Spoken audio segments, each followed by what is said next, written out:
Good morning, afternoon, or evening. It's Mr. Servant, and we are going to continue with zeros and intercepts. Now, yesterday we talked strictly about root zeros and solutions, and how those are specifically x-intercepts. Today, we're going to kind of broaden that and talk about x and y. However, first, we're going to do a little bit of review. So find the zeros of each one. What that means is I need to type it into Desmos and figure out where it crosses the x-axis. Now, when I do this, I cannot use b squared, so I'll bring my mouse over here on Desmos. If I were to type b squared, it doesn't know what's happening. It's at a slider, so it cannot graph, meaning I just need to change these to x's. So, I'll go over here and type in x squared plus 11x plus 18, and see that it crosses at -9 and -2, meaning I have x equals -9 and x equals -2, and those are my zeros. We're not talking about factors today, just intercepts and zeros, so I don't flip the sign. My next example, I have p squared plus 3p minus 54, so once again I type it into Desmos,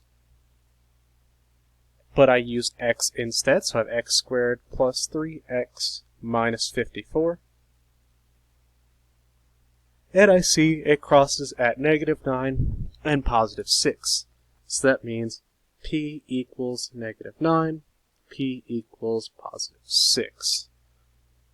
And that's all there is to it. Now, I will skip over number 3, but I will do number 4. Number 3 we're not going to worry too much about. So number 4, I would type in 7x squared minus 6x minus 1. And I see I get x equals 1 and x equals -0.143. Now that decimal is acceptable if you know what decimal it is, or what decimal that becomes, or what fraction that decimal becomes. You can write that down as x equals -1/7.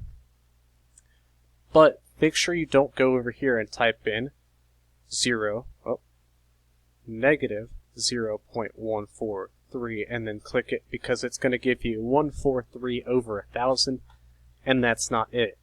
The thing with this is Desmos only gives me up to 3 decimal places. It doesn't go any further. That decimal continues, so I can't use it. I can only use the 3 that I'm given unless I know what fraction it is. So that's a little brief review on zeros. Now intercepts. I would find the x and y intercepts of each graph. So what I can do is I can graph it by hand. So y equals -x minus 2, I plot it at -2. And this is -1/1, so I go down 1 over 1. Well, that's not going towards the x-axis, so I go the other way. Up 1, left 1, up and left. And there are my x and y intercepts. My x1 is -2, my y1 is -2. So now I'm looking for x and y, not just x, because it tells me to. Any other time where it says root zeros or solutions, it's just x. It will explicitly tell you y-intercept. Next one. I have y equals 4/3 x plus 4. Well, I know my y-intercept right off the bat is y equals 4 because it's slope-intercept form. So I'll place it on 4. I can't go up 4 as according to my slope, so I go down 4 and left 3. And I find my x-intercept. X equals -3. So that is how you can accomplish that, is you can graph it. So I could also draw my line between the two and connect it. Or I can use Desmos. So, going on to number 7, I clear out whatever I had, and I type in y equals -3x minus 3. Make sure you remember this x up here. Sometimes we forget it, because if I forget the x, then I just get a horizontal line, and that's not what I'm looking for. So y equals negative 3x minus 3. Click on my points. Negative 3 and positive 1, we just have to remember the x-axis goes across, and the y-axis is up and down. So x equals negative 1, and y equals negative 3. And it is that simple with it. The next one, and the final one that I'll do, is y equals 2/5, so I do 2 divided by 5. Click next to it, or tap next to it if you're on your phone. X minus 2. Click on my intercepts, which will always be given. The dots will always be there. Remember, they'll have to be on the axis. When you have the curves, you can have a bottom point, and that's not an intercept. It has to have a 0 in it for it to be an intercept. So I check x is across, meaning my x equals 5, and y equals negative 2. It is as simple as that. We're not doing anything too much. Remember, if you do these ones, like in number 4, use the decimal that it gives you.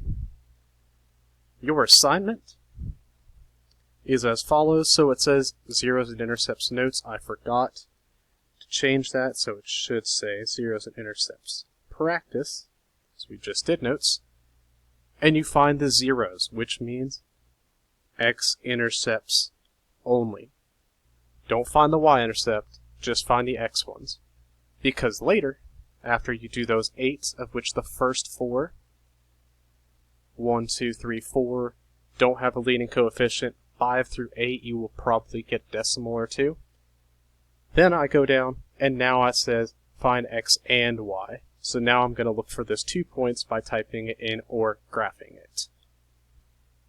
If you have any questions, let me know. Send me an email. If you need more help, then just feel free to reach out to me. I will tell you, 13, x equals 1.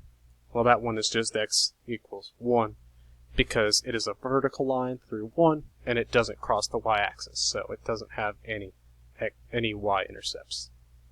If you have questions, let me know. I hope you are all staying healthy and well, and I will see you next time.